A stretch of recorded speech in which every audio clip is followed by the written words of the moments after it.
And welcome back to the Daily Express's Royal Roundup with Richard Palmer. Welcome on board, Richard. Hi there. Hi.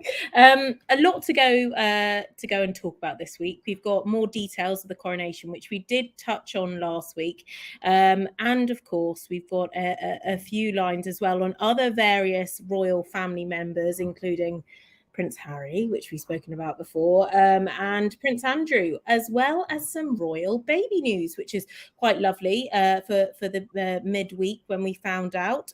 So any questions, any comments on anything that we talk about, then do let us know. Obviously, people watching from the US, hello. We'll bring you all of the British royal family news. Richard, to kick things off then, coronation details. What do we now know about that long weekend? Well, we know a fair bit more. On Saturday night, really for the Sunday papers, the palace announced that the coronation would happen in the morning on Saturday the 6th of May. And then there would be a number of other events around the weekend. On the Sunday, a concert and a big lunch, which we've seen before. The big lunch is a sort of charity organisation, I think really set up by if I remember rightly, by the Eden Project down in Cornwall originally. Mm-hmm. And it's designed to bring communities together at regular intervals for street parties and big events.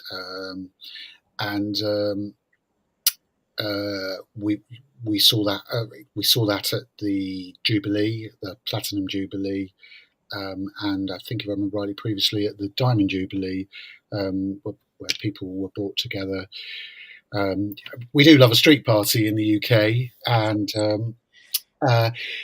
then there's also something called the Big Help Out, which I think is happening on the Monday, which is designed to promote volunteering, really, people working in their communities to help others. The Scouts are involved in people. So the best of British, really, by the sounds of things, with 100 days to go, as Eden has already said in the comments. You took the line from us. Yes, and it I think last weekend we were talking. Last time round we were talking about how this would be a slimmed down coronation compared to the 1953 one, which by a few inflation reckoners would have cost the public purse about £56 million at today's prices. And the coronation itself still does look like a slimmed down version. I mean, there will be ceremony. It was announced that there would be processions from Buckingham Palace to the Abbey and back again, really. And there will be all the bangs and whistles, as one senior royal aide said, that you would expect on these occasions. But I still think, given that we know that there are going to be up to 3,000 people there compared to 8,000 in 1953, that it is going to be a slimmed down version of that event. But you've got all these other things happening, and indeed, colleagues on the Sunday Express were asking me, would it be fair to call it a people's coronation? And I think that's quite a nice term.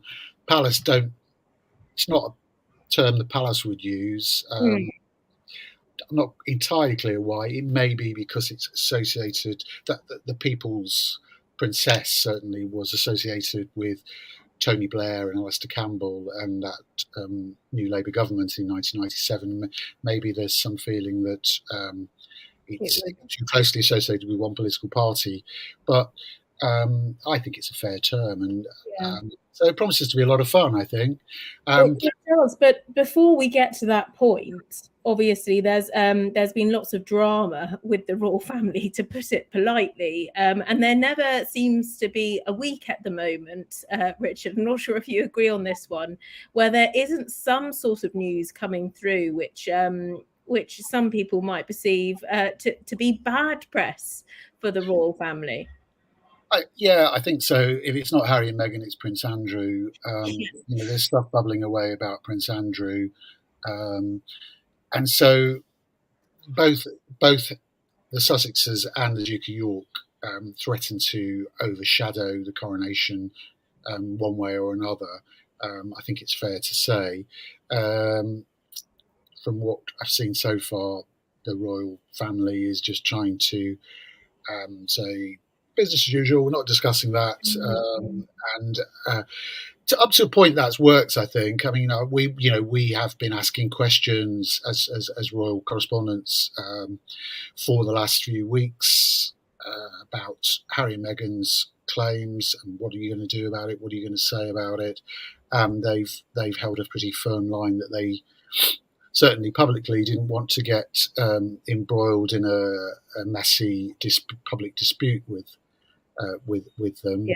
and similarly with Andrew.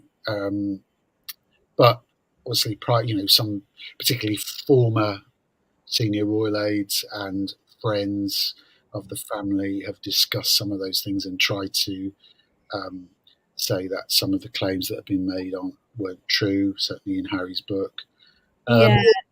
But it won't go away. I don't think it'll go away. And for the household and for the king, there is this thorny question: do you invite them? Well, I think he will, but I don't know that for sure.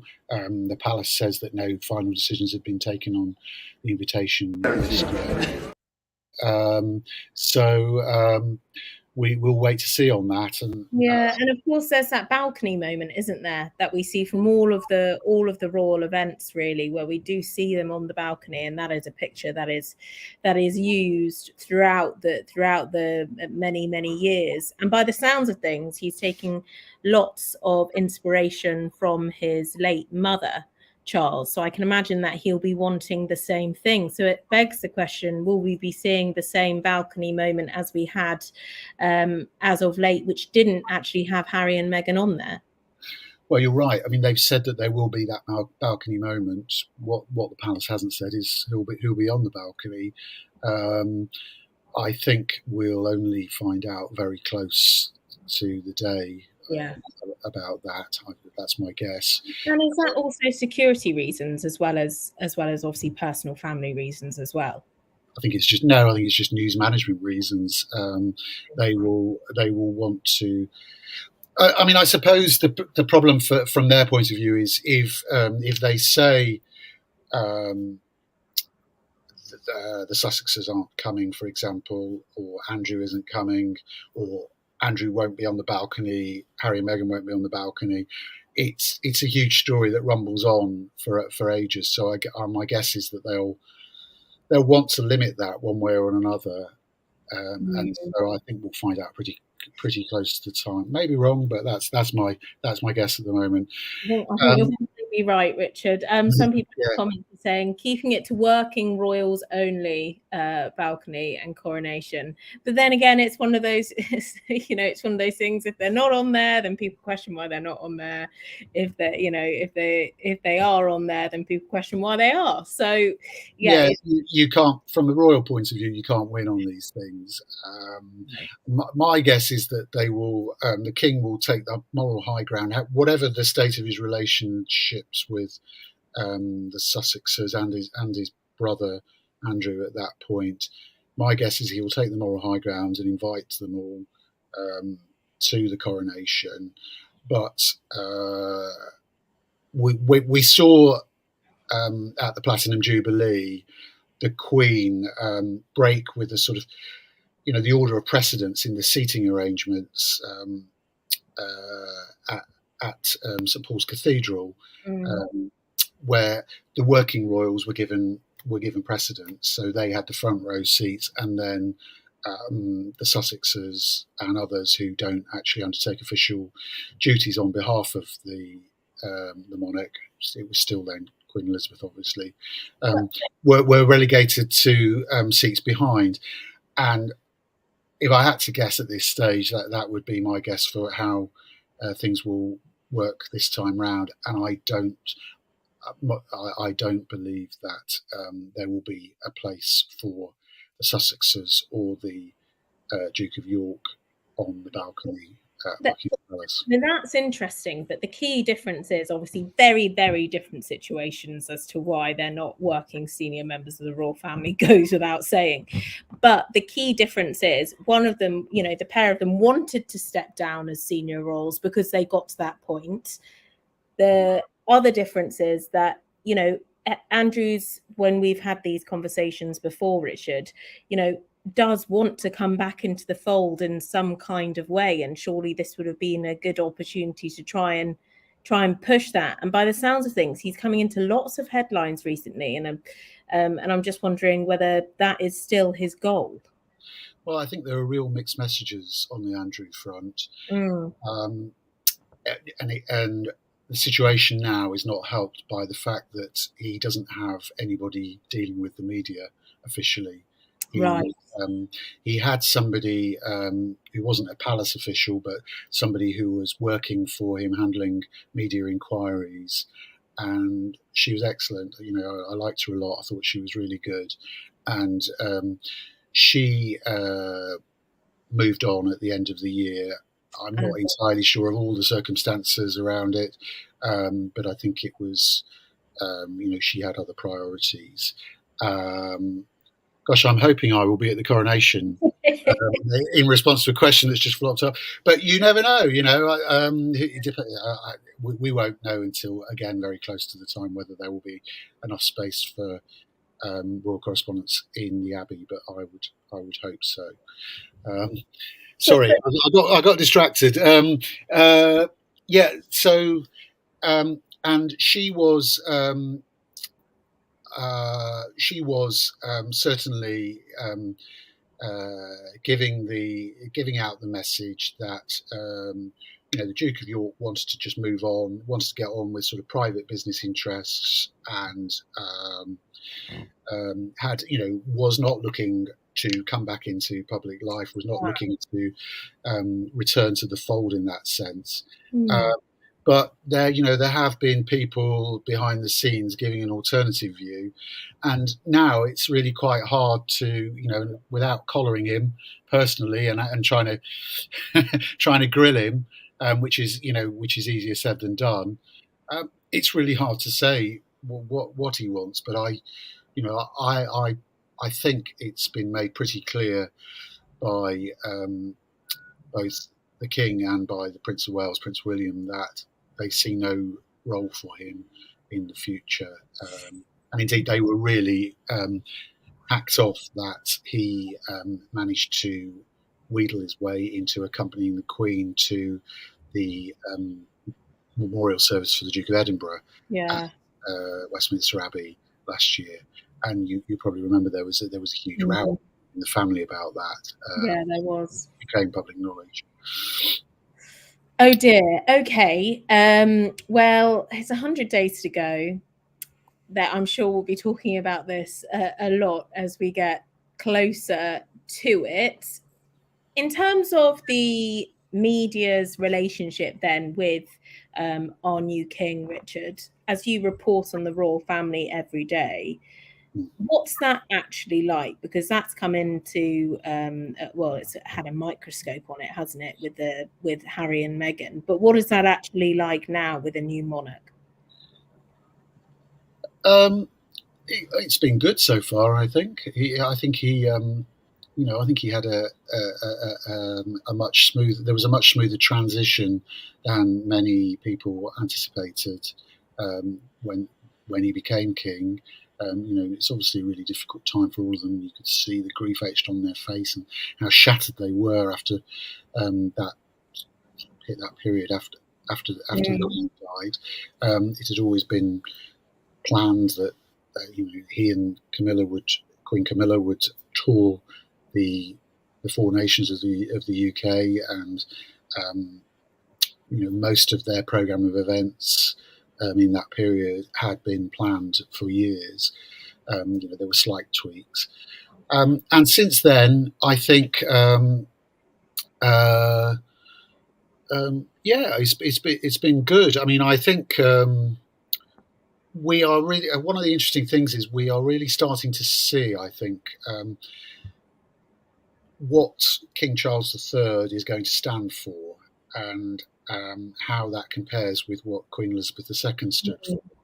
And in a way, the answer is the same thing, because it always is. The monarchy exists to act as a force for continuity, national unity, to promote um, British values internationally, and to support the armed forces and charities doing good works in our country, and around the Commonwealth. And so I mentioned the Commonwealth, and I think that is a key that Queen Elizabeth II made.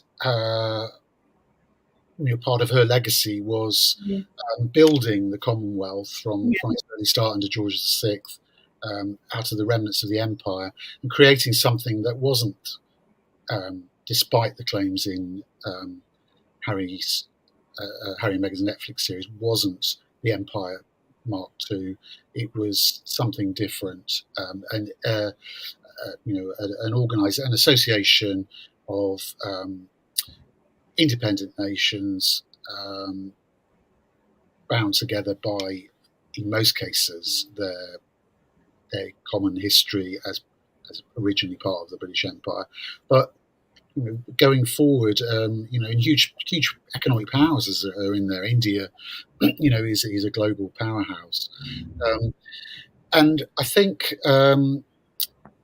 we're just starting to see now that Charles III is wanting to obviously continue much of his mother's work, but also stand, I think, much more for diversity and inclusion, perhaps, than she did. I think the debate has moved on, and this is the irony of the Sussexes levelling those allegations about the Commonwealth in that documentary, and also about some of the things that they said about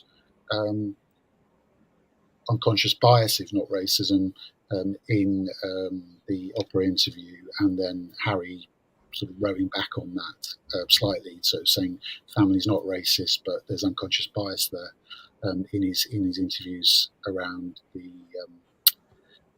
memoir Spare.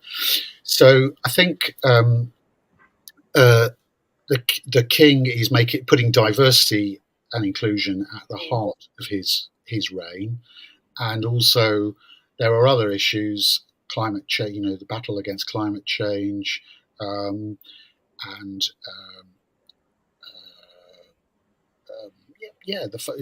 the promotion, going back to diversity, promotion of tolerance, understanding, and we're seeing that in some of the engagements he's doing.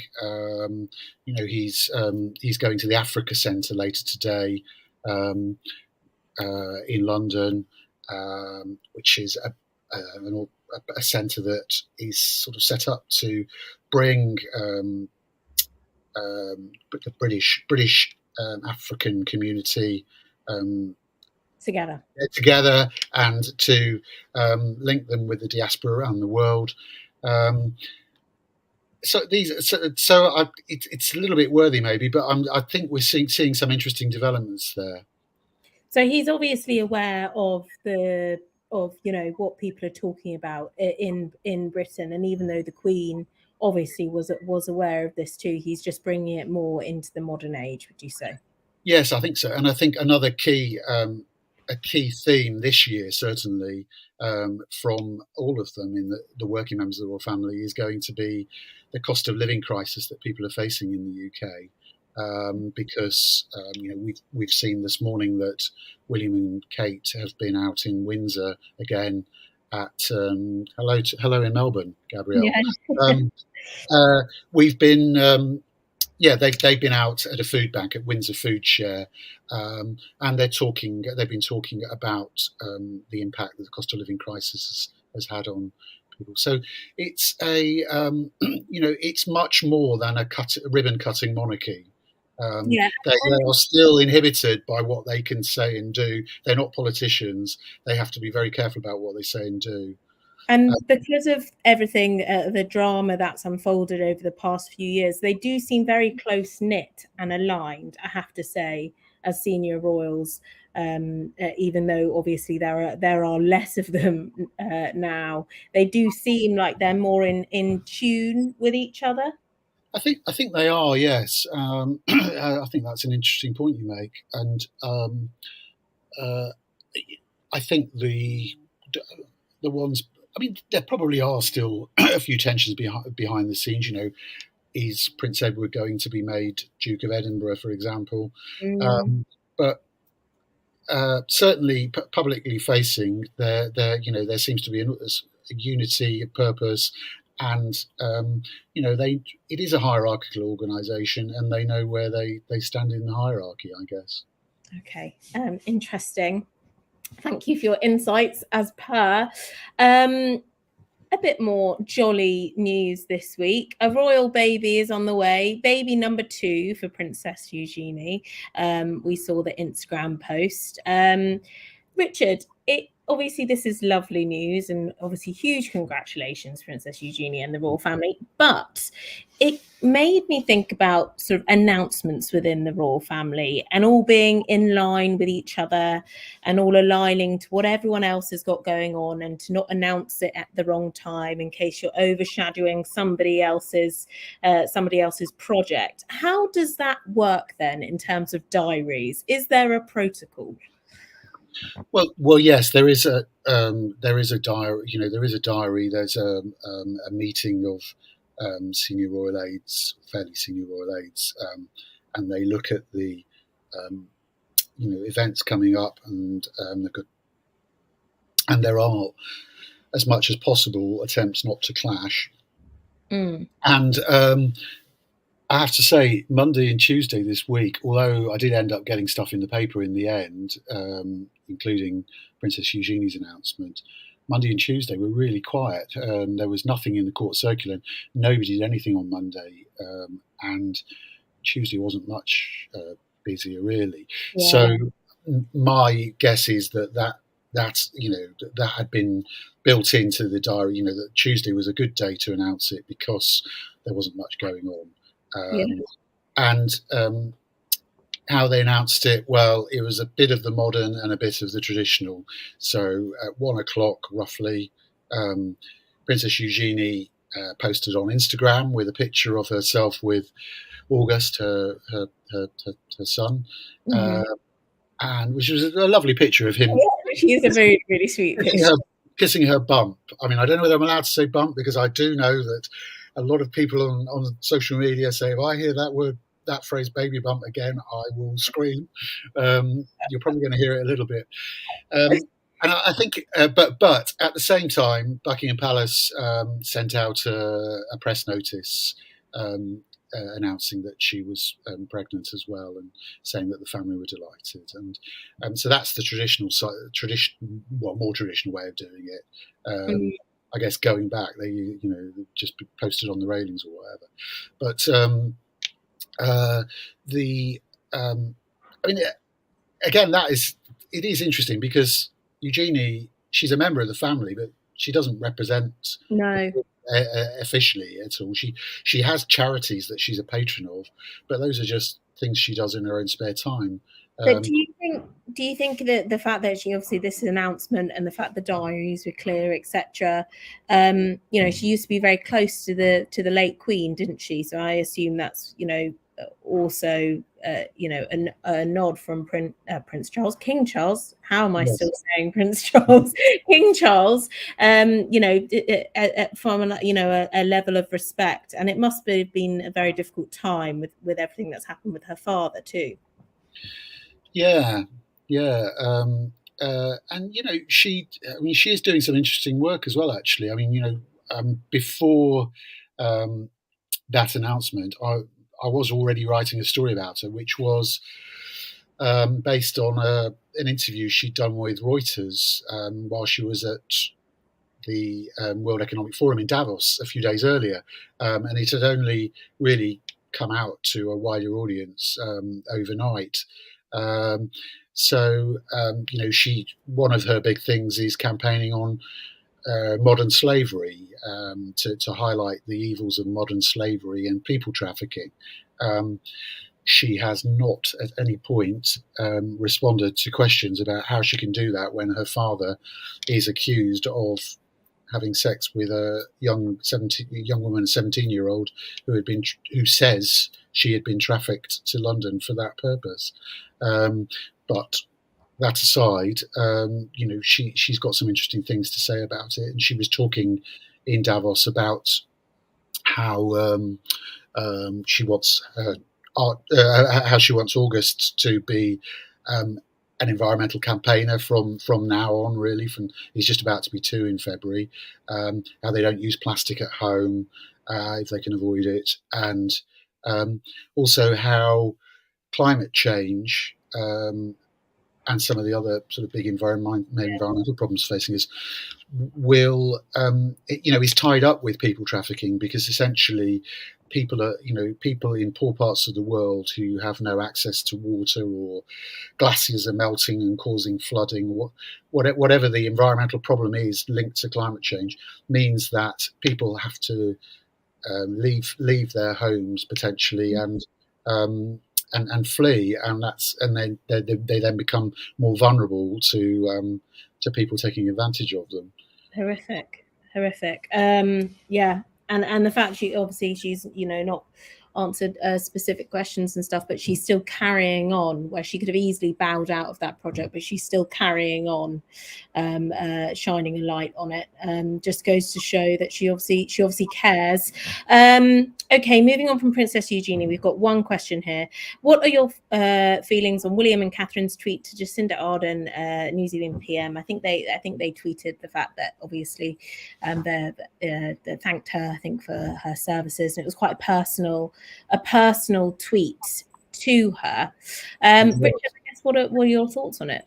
Yes, because it was initialed with W and C, so that's when you know that that's them writing it rather than just a PR person promoting something on their behalf.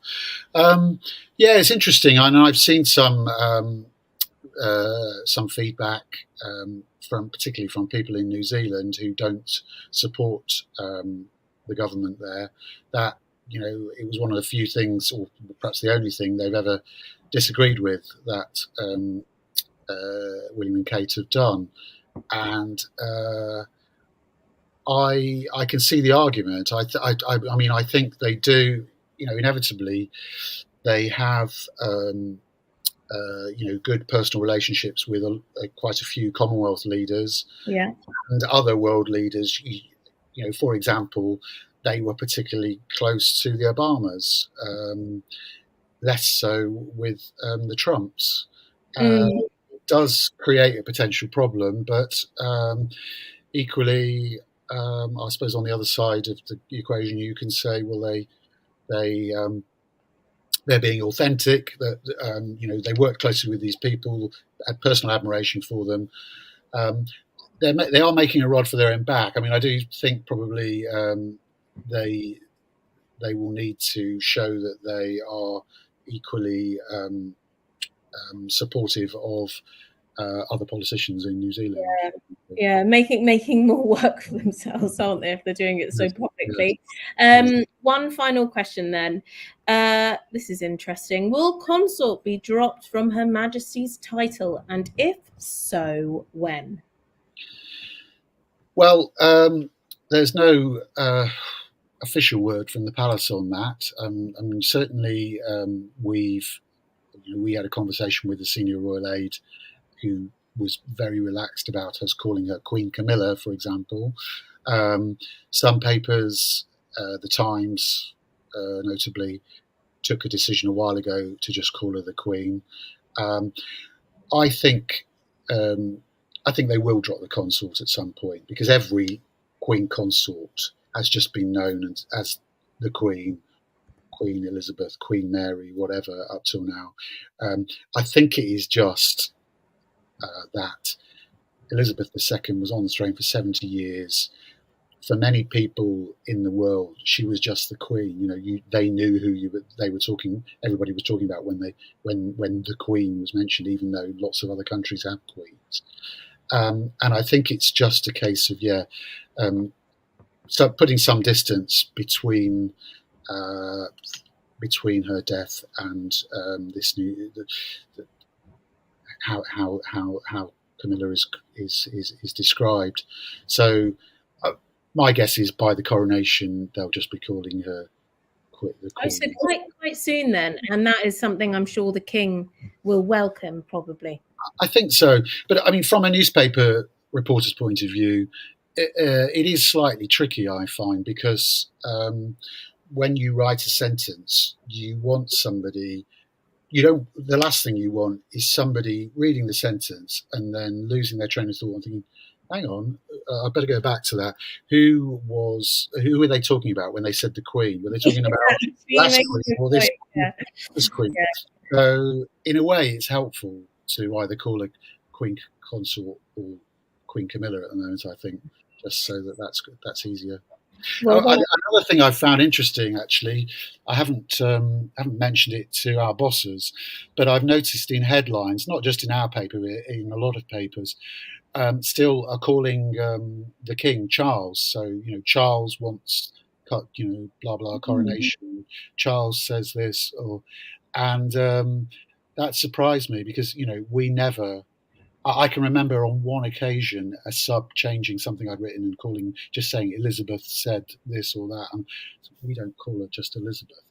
That does seem disrespectful. I mean, I think, like I think I've said before, um, the current Princess of Wales will always be Kate to our readers and to yeah, headline writers, yeah. and to whether she's the Queen or she will be Queen Kate, I think, and also the Queen when William is the King. But And the king likes traditions, doesn't he? So I assume he does not want to be called Charles. He'd much rather be called the king when it comes down to my, when it comes to yeah, I guess that's the case. But then equally, it sounds so stuffy if they actually started complaining about it, and I don't think they want to do that. It's a bit like all the bowing and curtsying. They always say only do what you feel comfortable with. actually, Camilla, the Queen Consort, was at an event yesterday, I think, in a little village, and actually, it was really interesting. I saw her getting a double kiss from two people there, which I never really seen before. A Yeah, double kiss. Well, I was yeah. like, oh, I think one of them was certainly one of them was a Queen's companion, one of her new the modern version of a lady in waiting. And it was a long time friend. Um, but yeah, that was quite a sweet little job. I mean, it seems a bit ridiculous in one sense to say, well, she's going on a visit to the place where she lives. She's got a house there that is used as her bolt hole, and she wants a bit of time and space away from the royal world and some time and space to play with her grandchildren. yeah, I Um, bet, I bet. but, Well, yeah. yeah, that was interesting. I did see that, and I was like, oh, you'd never usually see that. Yeah.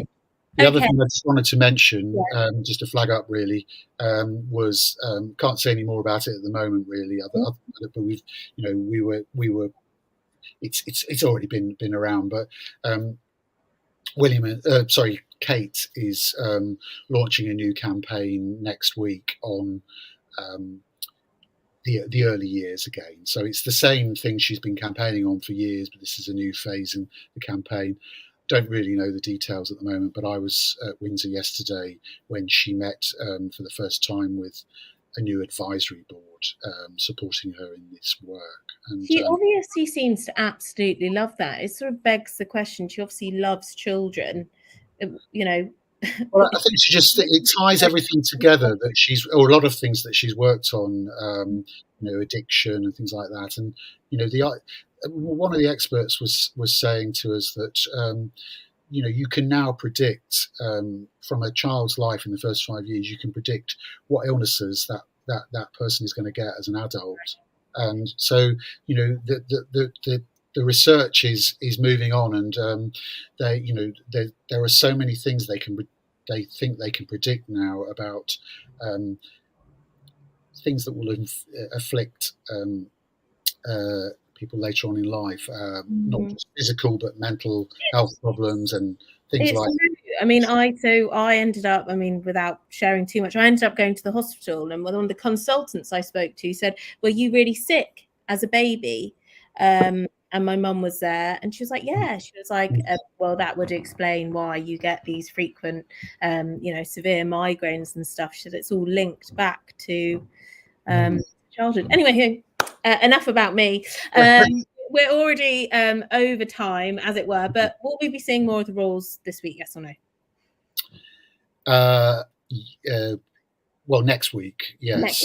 Okay. I'm not sure there's much going on tomorrow that I can remember. I've probably forgotten something, but yes, there's a fair bit going on next week, I think. Yeah. Okay, great. All right then. Well, obviously, stay tuned to Richard's at Raw Reporters Twitter, so you can see all of the videos that go up on there before it hits the paper, or you can just tune into the Raw Roundup too, and we discuss everything anyway.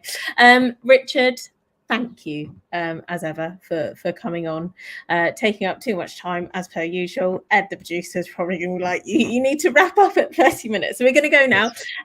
But you can catch us on YouTube now. If you're watching from YouTube, hello. All of our playlists is on there. It's also on Facebook and Twitter and Instagram, just in case you missed any of the others. Thank you, Richard. And we'll be back next week. See you later.